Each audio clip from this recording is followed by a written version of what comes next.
गुरु ब्रह्म महिमा अलेख शरण।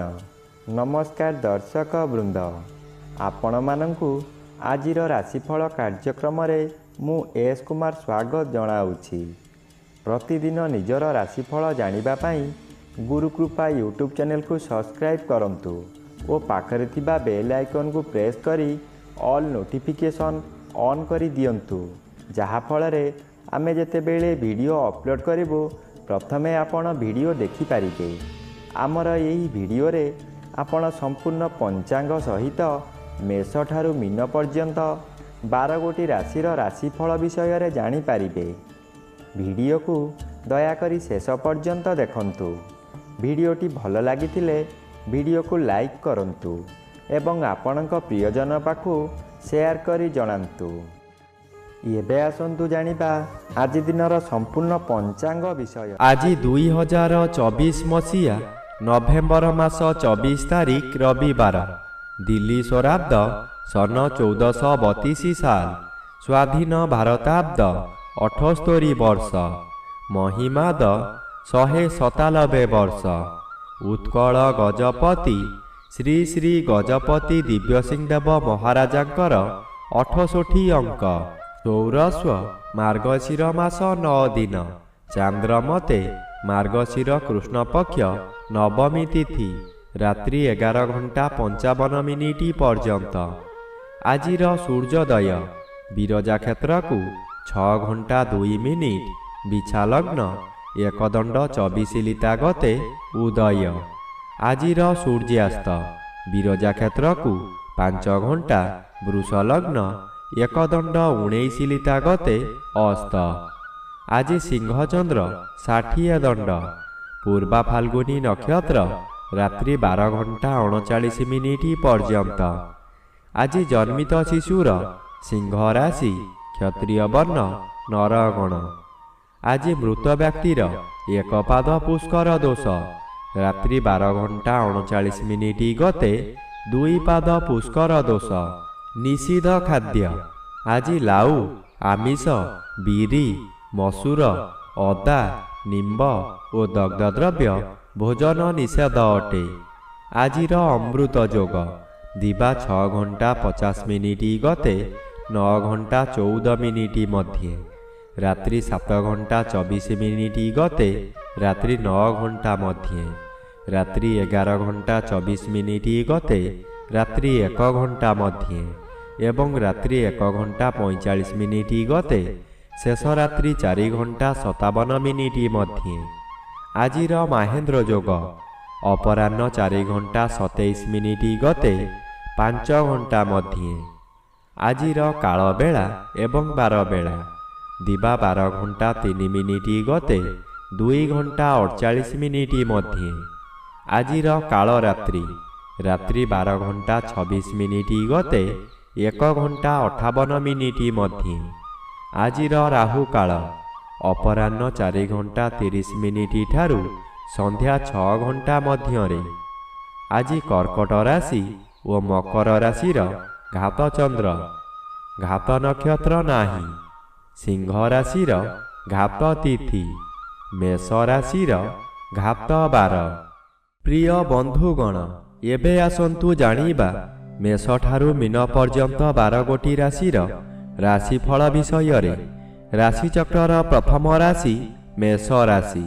आज मेष राशि जन्मित व्यक्ति मानक सकाशे अष्टम रवि बाधा प्राप्त अछंती, अशुभ फल कम प्रदान करिवे। पंचम चंद्र अशुभ और घात बार अशुभ। आपणक मन अस्थिर रहिब, कथा कथा के आपण रागी जिवे, शरीर असुस्थ रहिब। दुख जंत्रणारे आपण जर्जरित होई पड़िबे। करुथिबा कार्य बाधा आसिबारु आपण हताश होई पड़िबे। राग शांत न कले बहु शत्रु सृष्टि हेबे। परिवार रे पिला माने अमानिया होई जिबे। एबे आसंतु जानिबा राशि चक्रर द्वितीय राशि वृष राशि विषय रे। आज वृष राशि जन्मित व्यक्ति मानक सकाशे सप्तम रवि बाधा प्राप्त अछंती, अशुभ फल प्रदान करिवे नाही। किंतु चतुर्थ स्थान रे चंद्र गोचर करूछंती, अशुभ फल मिलिब। आपण काहारी प्ररोचना रे पड़ी ବହୁତ ସ୍ଥାନକୁ ଭ୍ରମଣ କରିବାକୁ ଯିବେ। ଆପଣଙ୍କର ସଞ୍ଚିତ ଧନମାନ ଅଯଥାରେ ଖର୍ଚ୍ଚ କରିବେ। ଚତୁର୍ଥ ଗୃହ ବିଦ୍ୟାଗୃହ ଓ ମାତୃଗୃହ ହୋଇଥିବାରୁ ବିଦ୍ୟାର୍ଥୀମାନେ ବିଦ୍ୟା ପଠନରେ ଦୁର୍ବଳ ରହିବେ। ମାତାଙ୍କର ଶରୀର ଅସୁସ୍ଥ ରହିବ। ଏବେ ଆସନ୍ତୁ ଜାଣିବା ରାଶିଚକ୍ରର ତୃତୀୟ ରାଶି ମିଥୁନ ରାଶି ବିଷୟରେ।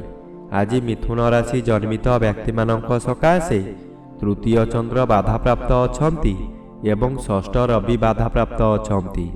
ଶୁଭ ଫଳ ବଦଳରେ ଅଶୁଭ ଫଳ ମିଳିବ। ହଠାତ୍ କେଉଁଠାରୁ ଦୁଃଖଦାୟକ ଖବର ପାଇ ବାଧ୍ୟ ହେବେ ଧନ ବ୍ୟୟ କରିବାକୁ। ମନୋବଳ କମିଯିବା କାରଣରୁ ସ୍ୱାସ୍ଥ୍ୟରେ ଅବନତି ଦେଖାଦେବ। ପରିବାର ମଧ୍ୟରେ କାହାରି ଶରୀର ଅସୁସ୍ଥ ରହିପାରେ।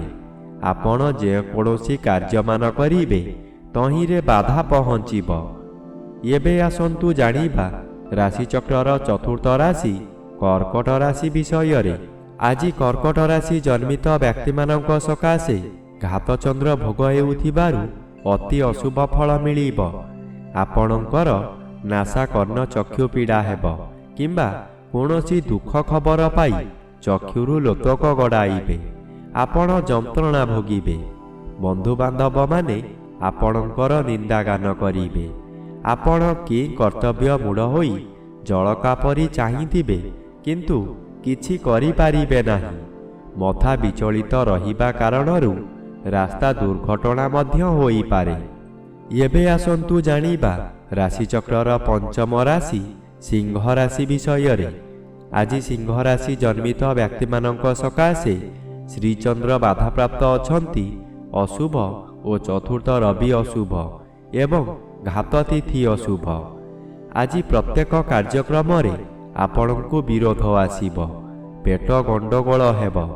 ଭଲ ଭଲ ଖାଦ୍ୟ ପ୍ରସ୍ତୁତ କରିଥିବେ କିନ୍ତୁ ନିଜେ ଭୋଜନ କରିପାରିବେ ନାହିଁ। ନୂତନ ପୋଷାକ ଆଣିଥିବେ, କୌଣସି କାରଣରୁ ଆପଣ ଅନ୍ୟ ସ୍ଥାନକୁ ଯାତ୍ରା କରିବେ, ତାହା ପରିଧାନ କରିପାରିବେ ନାହିଁ। ଦିବସ ସାରା ଖାଲି ଦିବା ସ୍ୱପ୍ନ ଦେଖିବେ। ଏବେ ଆସନ୍ତୁ ଜାଣିବା ରାଶିଚକ୍ରର ଷଷ୍ଠ ରାଶି କନ୍ୟା ରାଶି ବିଷୟରେ। ଆଜି କନ୍ୟା ରାଶି ଜନ୍ମିତ ବ୍ୟକ୍ତିମାନଙ୍କ ସକାଶେ ତୃତୀୟ ରବି ବାଧାପ୍ରାପ୍ତ ଅଛନ୍ତି। ଶୁଭ ଫଳ ପ୍ରଦାନ କରିବେ ନାହିଁ। ଦ୍ୱାଦଶ ଚନ୍ଦ୍ର ଅଶୁଭ ଫଳ ମିଳିବ। ମନରେ ଗ୍ଲାନି ବଢ଼ିଯିବ। ଆୟ କମିଯିବ। ଋଣ କାରବାରରେ ହାନି ଘଟିବ। ଅଯଥାରେ ବହୁ ସ୍ଥାନକୁ ଗମନ କରିବେ। ବହୁ ଅର୍ଥ ହାନି ହେବ। ପରିବାରରେ କଳହ ହେବ। ହାତ ପାଆନ୍ତାରେ ଥିବା ଅର୍ଥ ହାତରୁ ଖସିଯିବ। ଆପଣ କାହାରି ଭଲ ଉପଦେଶକୁ ଗ୍ରହଣ ନ କରି ବିପଦରେ ପଡ଼ିବେ। ଏବେ ଆସନ୍ତୁ ଜାଣିବା ରାଶିଚକ୍ରର ସପ୍ତମ ରାଶି ତୁଳା ରାଶି ବିଷୟରେ। ଆଜି ତୁଳା ରାଶି ଜନ୍ମିତ ବ୍ୟକ୍ତିମାନଙ୍କ ସକାଶେ ଏକାଦଶ ଚନ୍ଦ୍ର ବାଧାପ୍ରାପ୍ତ ଅଛନ୍ତି। ବହୁ ଦିନରୁ ଆଶା କରିଥିବା କାର୍ଯ୍ୟ ଆଜି ନିରାଶାରେ ପରିଣତ ହୋଇଯିବ। ଆପଣ ଏତେ ଦୁର୍ବଳ ହୋଇଯିବେ ଯେ ନିର୍ଜନ ସ୍ଥାନରେ ରହିବାକୁ ପସନ୍ଦ କରିବେ। ମନରେ ରାଗ କ୍ରୋଧ ବୃଦ୍ଧି ହେବ। ଦ୍ୱିତୀୟ ରବି ବାଧାପ୍ରାପ୍ତ ଅଛନ୍ତି। ଆଜି ଯେକୌଣସି ଉପାୟରେ ଆୟ ହେବ କିନ୍ତୁ ଆୟବ୍ୟୟ ପ୍ରାୟତଃ ସମାନ ରହିବ। କାହାରି ପ୍ରରୋଚନାରେ ଆପଣ ଭୁଲ କାମ କରିପାରନ୍ତି। ଏବେ ଆସନ୍ତୁ ଜାଣିବା ରାଶିଚକ୍ରର ଅଷ୍ଟମ ରାଶି ବିଛା ରାଶି ବିଷୟରେ।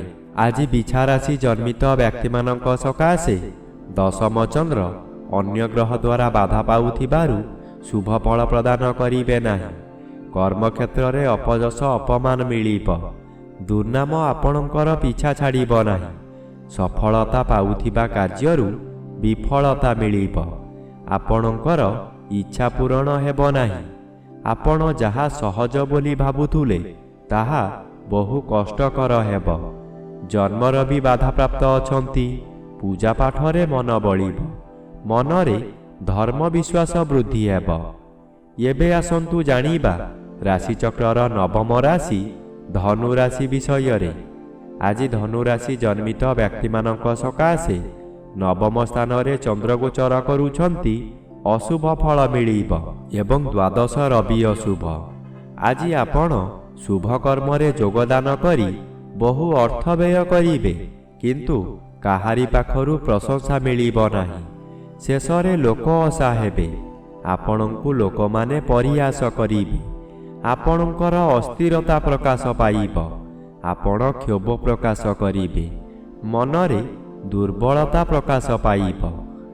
ଏବେ ଆସନ୍ତୁ ଜାଣିବା ରାଶିଚକ୍ରର ଦଶମ ରାଶି ମକର ରାଶି ବିଷୟରେ। ଆଜି ମକର ରାଶି ଜନ୍ମିତ ବ୍ୟକ୍ତିମାନଙ୍କ ସକାଶେ ଏକାଦଶ ରବି ବାଧାପ୍ରାପ୍ତ ଅଛନ୍ତି। ଶୁଭ ଫଳ ପ୍ରଦାନ କରିବେ ନାହିଁ। ଘାତଚନ୍ଦ୍ର ଅତି ଅଶୁଭ କରାଇବ। ଏହି ସମୟରେ ଆପଣ ଯେଉଁ ସ୍ଥାନକୁ ଯିବେ ସେଠାରେ କଳହ ହେବ। ବିଭିନ୍ନ ପ୍ରକାର କ୍ଷତି ହୋଇ ଆପଣଙ୍କର ମଥା ବିଚଳିତ ହୋଇଯିବ। ରାସ୍ତାରେ ଯିବା ସମୟରେ ଆପଣ ଅନ୍ୟମନସ୍କ ହୋଇପାରନ୍ତି। ସାବଧାନ ନ ରହିଲେ ଯାନବାହନ ଦୁର୍ଘଟଣାକୁ ଏଡ଼ାଇ ଦେଇ ହେବ ନାହିଁ। ଏବେ ଆସନ୍ତୁ ଜାଣିବା ରାଶିଚକ୍ରର ଏକାଦଶ ରାଶି କୁମ୍ଭ ରାଶି ବିଷୟରେ। ଆଜି କୁମ୍ଭ ରାଶି ଜନ୍ମିତ ବ୍ୟକ୍ତିମାନଙ୍କ ସକାଶେ ଦଶମ ରବି ବାଧାପ୍ରାପ୍ତ ଅଛନ୍ତି। ଶୁଭ ଫଳ ପ୍ରଦାନ କରିବେ ନାହିଁ। ସପ୍ତମ ସ୍ଥାନରେ ଚନ୍ଦ୍ରଗୋଚର କରୁଛନ୍ତି। ଶୁଭ ଫଳ ମିଳିବ। ଆପଣଙ୍କ ପରିବାର ମଧ୍ୟରେ ହସ ଖୁସିର ଉତ୍ତମ ବାତାବରଣ ଆସିବ। ଏହି ସମୟରେ ଆପଣଙ୍କ ଜନ୍ମସ୍ଥାନ ଠାରୁ ଦୂରରୁ ଖୁସି ଖବର ମିଳିବ। ଆୟ ବୃଦ୍ଧି ହେବ। ସ୍ୱାମୀ କିମ୍ବା ସ୍ତ୍ରୀ ଜଣେ ଅନ୍ୟ ଜଣଙ୍କୁ ନିବିଡ଼ ଭାବରେ ଭଲ ପାଇବେ। ଯାହା ବ୍ୟବସାୟ କରୁଛନ୍ତି ତହିଁରେ ଆଶାଠାରୁ ଅଧିକ ଆୟ ହେବ। ଭବିଷ୍ୟତ ସକାଶେ ସଞ୍ଚୟ ହେବ। ଏବେ ଆସନ୍ତୁ ଜାଣିବା ରାଶିଚକ୍ରର ଦ୍ୱାଦଶ ବା ଶେଷ ରାଶି ମୀନ ରାଶି ବିଷୟରେ। ଆଜି ମୀନ ରାଶି ଜନ୍ମିତ ବ୍ୟକ୍ତିମାନଙ୍କ ସକାଶେ ଷଷ୍ଠ ଚନ୍ଦ୍ର ଅନ୍ୟ ଗ୍ରହ ଦ୍ୱାରା ବାଧା ପାଉଥିବାରୁ ଶୁଭ ଫଳ ବଦଳରେ ଅଶୁଭ ଫଳ ପ୍ରଦାନ କରିବେ। ପାରିବାରିକ କଳହ ହେବ। କର୍ମରେ ବିଫଳତା ଆପଣଙ୍କ ଜ୍ଞାତି ଶତ୍ରୁମାନଙ୍କ ଦ୍ୱାରା ହେବ। ପ୍ରତ୍ୟେକ ସ୍ଥାନରେ ଆପଣ ଅପମାନିତ ହେବେ। ଅର୍ଥ ସକାଶେ କାହା ସହିତ ଯୁକ୍ତିତର୍କ ହୋଇପାରେ। ବ୍ୟବସାୟରେ ବହୁତ କ୍ଷତି ହୋଇ ଆପଣଙ୍କର ମଥା ବିଚଳିତ ହୋଇଯିବ। ବିଦ୍ୟାର୍ଥୀମାନଙ୍କର ଜ୍ଞାନ ଲୋପ ହେବ।